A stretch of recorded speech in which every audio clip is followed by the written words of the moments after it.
అందరికీ నమస్కారం. హరిహరి వీరమల్లు ఈ మూవీ విడుదలైన మొదటి 3 రోజుల్లో చాలా మందికి అర్థం కాలేదు. కొంతమంది ఫ్లాప్ అని రివ్యూలు రాస్తే మరికొందరు బ్లాక్ బస్టర్ అంటూ ఓదరగొట్టారు. సోమవారం ఈ సినిమా బుకింగ్స్ పూర్తిగా పడిపోయాయి. ఓవైపు జనసేన పార్టీ నాయకులు శ్రేణులు రంగంలో దిగారని ప్రచారం.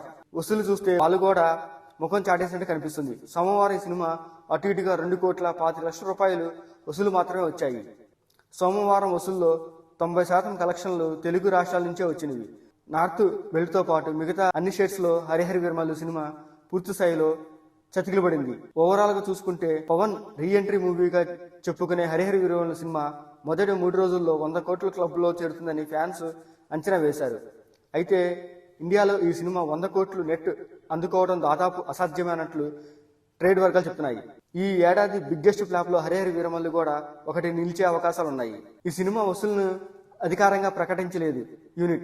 తాము నిజాయితీగా కలెక్షన్ పోస్టర్లు వేసినా వాటిని ఫేక్ అంటున్నారని, ప్రస్తుతం అలాంటి పరిస్థితులు బతుకుతున్నామని, అందుకే వసూళ్లు బయటపెట్టడం లేదని అంటున్నాడు దర్శకుడు జ్యోతికృష్ణ.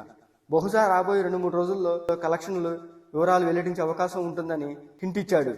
నిన్నటి వసూళ్లు చూసిన తర్వాత కలెక్షన్స్ పోస్టర్ కూడా యూనిట్ దూరంగా ఉండటమే మంచిదే.